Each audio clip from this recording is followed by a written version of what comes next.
Sabi ng asawa ko, bakit ka magpa-family planning? May tatay naman yung anak mo. O, andyan ka, andito ako, andito mga magulang natin. Kung ano yung ibigay ng Diyos, tanggapin mo. Ay palibasa bata nga, hindi na ako kumibo. Talagang, yun na yun. Yun ang gusto namin, maraming anak. Hindi namin alakalain na ganito magiging buhay.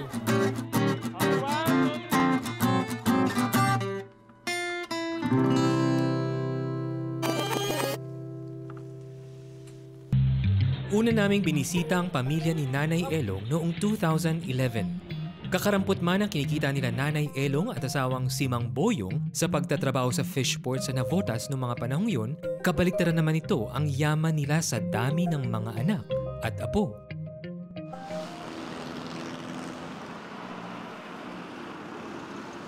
Makalipas ang 5 taon, ito na ang pagbabago sa buhay ni Nanay Elong. Huminto na siya sa pagtatrabaho sa fishport matapos ang pagpanaw ni Mang Boyong ilang buwan lang matapos ang aming unang pagbisita sa kanila.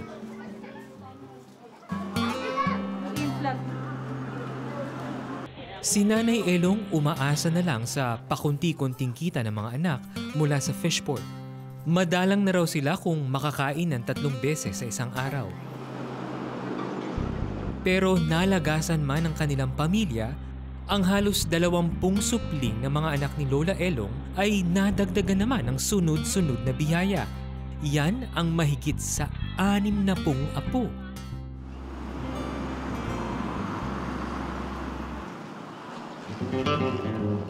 Mapusok raw si Nanay noong kabataan nung magdesisyong magtanan kasama ang kanyang unang pag-ibig sa murang edad na 14. Yung aking asawa, primera amor ko. First love ko. Oh. Halos kung maaari, ayoko malayo, ganun. Kasi nga bata eh. Hanggang sa dumating yung pinahuli ako ng nanay ko dahil bata nga ako. Pinakulong ako isang araw. Pag uwi ko, sumama rin ako sa asawa ko. Hanggang sa nung ako'y magpakita, buntis na ako. Dito sa sulok na ito ng Tondo, binuo ni Nanay Elong at ngayon yumao niyang asawa ang kanilang pamilya. Dahil sa murang edad na nag-asawa, wala pang sapat na kaalaman si Nanay Elong sa pagpapamilya. Sa mga Bisaya dito, pag sinasabi yung batang yan, kasi nga kakalimang anak na ako, sabi niya, nako, pag naka-1 dosena ka, pensyonado ka, sumagot naman yung isawa, totoo yan. Maswerte ako, taon-taon buntis ako.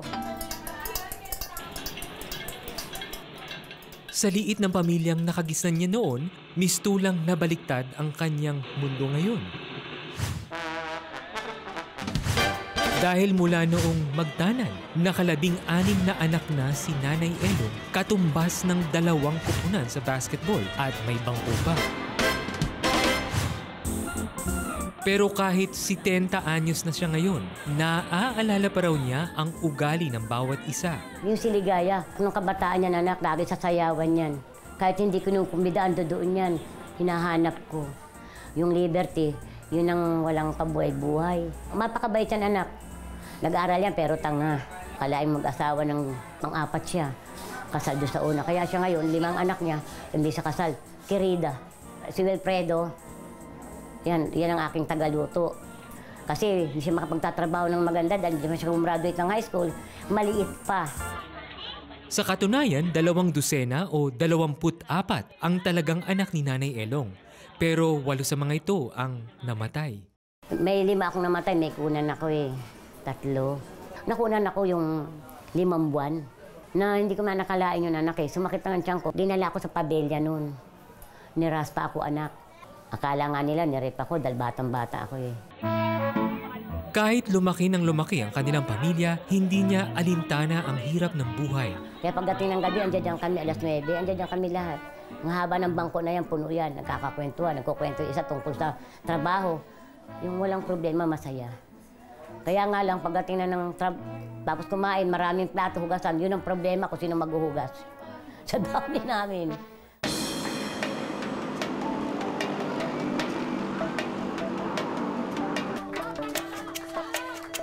Ito ba yung buong pamilya ni Nanay Elong? Saan si Nanay Elong kayo? Ayun! Wala pa nga iba. Wala pa yung iba. So Natatandaan niyo ba kung ilang kayo lahat? Ilang kayo buong pamilya lang? 62? Hindi po, 63 kasama ako sa dulo. Kayo po ang kayo po si Nanay Elo. Nanay Elo. Abay, ilang taon na po kayo? 70. 70. Meron akong dalawang apat na anak. Oh. Kasama na ang kunan. Natatandaan mo pa ba pangalan ng mga anak mo? Anak? O sige nga, isa-isain mo. Si... Kasama yung mga sa makabilang buhay, ah. Meron akong Cornelio. Junior ko dapat yun. Nawala yun. Sumunod si Sinaida. Sumunod si Ligaya. Sumunod si Liberty. Si Ligaya, si LD. Bago si Belinda. Bago si Liberty. Bago si Arnold. Bago si May. Ilan na yan? Anim, o, 7. Si May, si Bernie. Si... Ano ba isa? Sabi ko, walang coaching eh. Hindi Si mo ba- Amang. Yung nakatilaw. Si Amang. Ah. Si Apen. Si Robert. Si Dennis. Si Marites. Si Jenny Lynn. Si GR. Pangilan na yan? Eto. Yung mga anak ko nga, hindi ko na alam ang mga birthday. Natatandaan ko yung pang-apat lang, hanggang sa pang-apat lang. Hindi ko na alam yung birthday ng lahat. Sila na tinatanong ko. Pero ang asawa ko kabisado dahil meron siyang código eh. Hindi ko alam ang talagang birthday na nila eh. Natatandaan mo ba pangalan lahat ng apo mo? Oo. Oo. Anak ni kahit si Rusty. Si Seratin. Si Ambo, katawagin. Si Jesse. Si Joshua. Si Kate. Wala eh, kino-coach ka ng mga tao eh. Si Rodley, si Jardy, wag. Oy, mark pa nga. Oy, mark ka. Si Mark J. Si Mark J. Si Nicolay. Si Ruby. Si Debbie. Si Danica. Si Owan.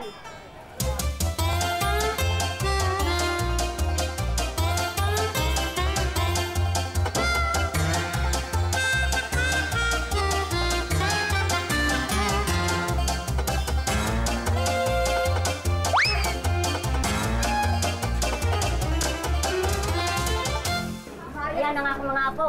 Okay. Ako po nakikilala nyo. Anak nyo po ako na. Tanggap. Aminado si Nanay Elong na dahil sa kakulangan sa edukasyon at tamang kaalaman, lumobo ang bilang ng kanyang pamilya. Nasa squatter kami. Yung mga talks ko Kasi mga sumasayaw eh. Ay, ano po ibig sabihin nung nasa squatter kayo? Anong ibig nyo sabihin doon? Kasi pag nasa squatter ka, siyempre, andyan na lahat ang nakikita mo. Walang nakapagbibigyan ng ika ng magandang turo. Sa squatter dito, pinakamaraming bata. Walang family planning. Katulad niyan, dito sa amin, walang nagtuturo na ganito ang gawin mo. Pero may health center po dito na dinadalaw kayo, nag-e-explain sa inyo. Walang family planning. Center lang, pero wala yun sa family planning. Kung walang magtuturo at magbibigay ng impormasyon sa kahalagahan ng family planning sa mga anak at apo ni Nanay Elong, marahil unti-unti pang madadagdagan ang kanilang angkan. Paano niyo po pinapaliwanag sa mga anak ninyo? Naliliwanag ko naman anak sa kanila eh. Katulad niyan, pagka minsan kakain sila, lalaro silang hapunan. Yung ama hindi kumain. Bakit? Kailangan sinain. Yan ang sinabi ko. Kaya kung kayo magplaning, kung hindi kayo gumaya sa akin, hindi nyo aabutin. Si Nanay Elong ay isa lamang sa milyon-milyong mga kababaihan sa kanyang henerasyon na tila hindi naging bukas sa pagpaplano ng pamilya. Nasisisi niyo ba yung sarili niyo pag ano? Siguro kung natutunan ko agad ang pagpaplano ng pamilya, siguro maganda ang kinabukasan ng mga anak. Pero tulad ng isang kasabihan, kung ano ang puno ay siya ring bunga. Dahil maging ilan sa mga anak ni Nanay Elong, tila sumunod na rin sa kanyang mga yapak. Si Ligaya anak ang pinakamaraming anak. Umpisa pa lang, meron siyang naging anak na namatay, na pinanganak niya unang paa. Yan, yung anak kong yan, ang laging nagdaan yata sa yapak ko.